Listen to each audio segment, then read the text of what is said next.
Okay, hi. Here comes the possible answer. Who has a share in the world to come?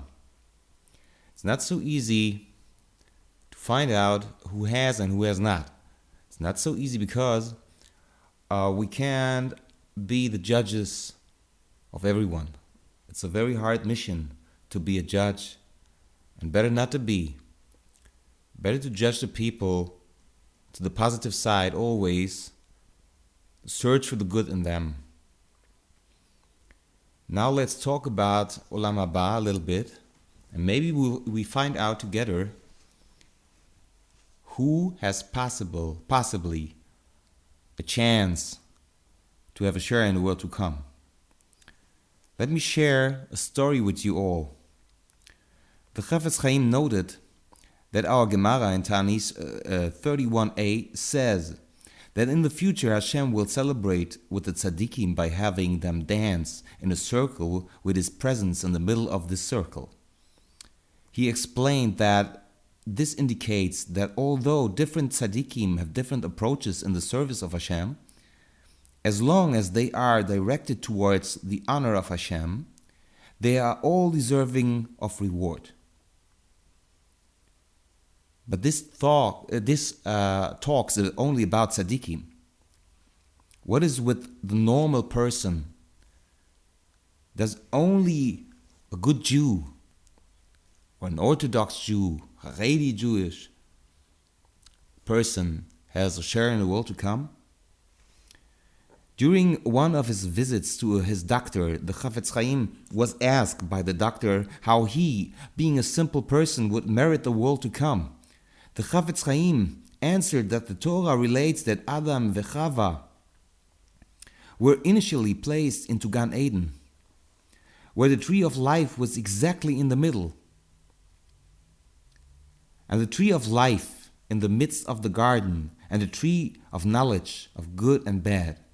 It's Bereshis 2:9, as we all know.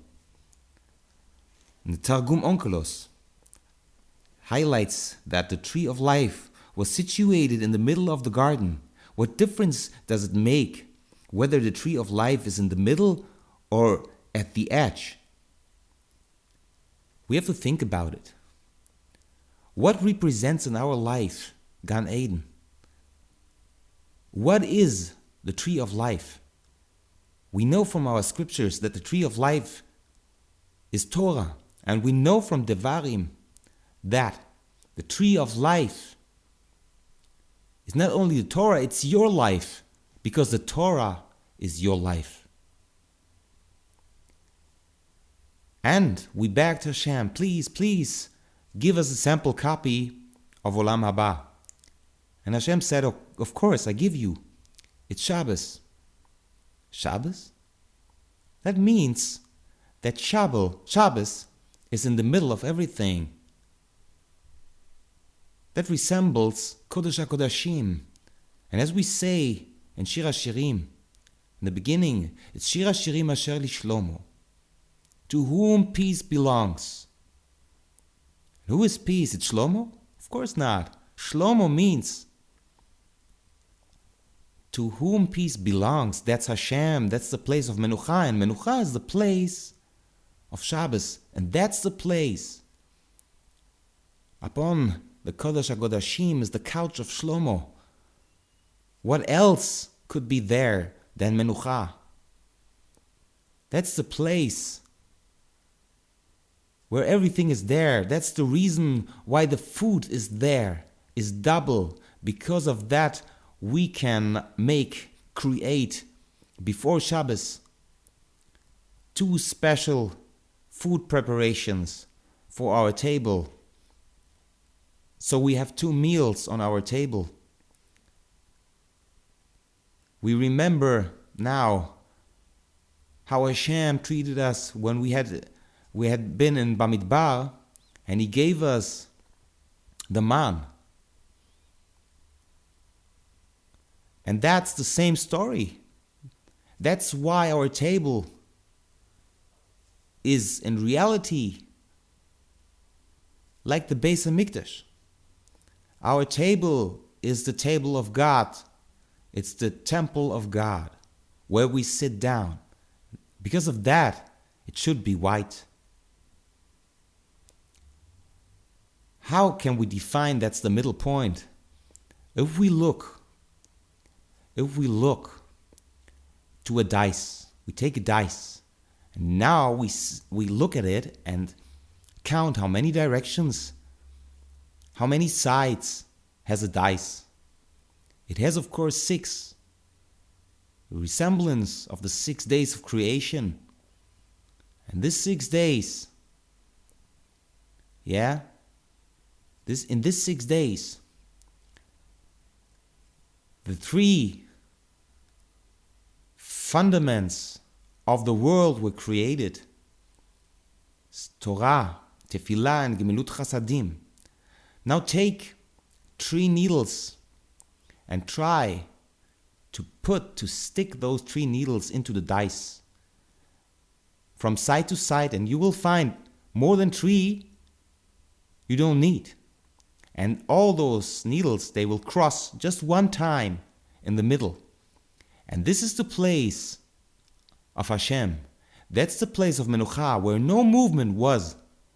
He's in the middle of everything, always. He's in you. He's outside of you. In every middle. Everywhere. This we have to understand. That is the true meaning of Kodesh HaKodashim. Now, the Chafetz Chaim explained that concerning something which is centrally located, all approaches to it are equal in length. Every person, through his own route of serving Hashem, has the opportunity to reach the tree of life.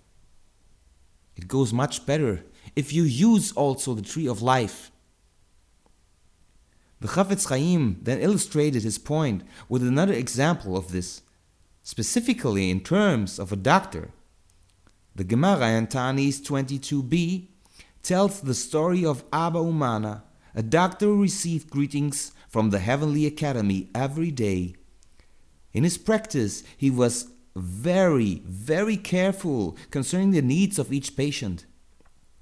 He was meticulous regarding the modesty of each patient and kept a box in a hidden place where each person could privately deposit what he could afford to pay, so that no one would be embarrassed.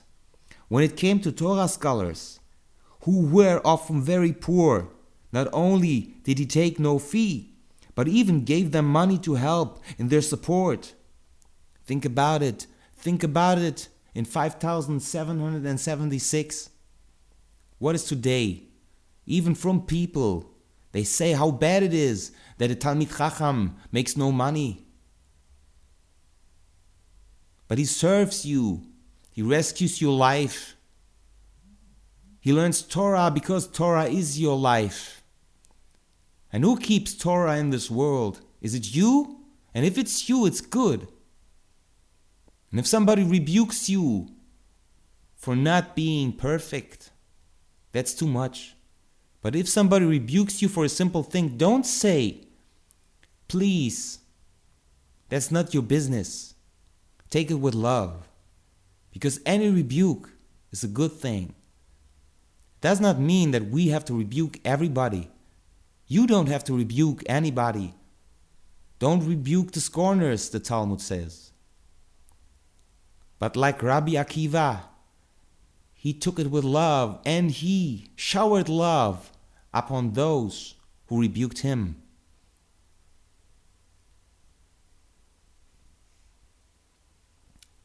Of course, we can look to the doctor again and see that due to his sensitivity and concern, this doctor merited to receive greetings from the Heavenly Academy every day, something that even Abaye and Rava did not enjoy.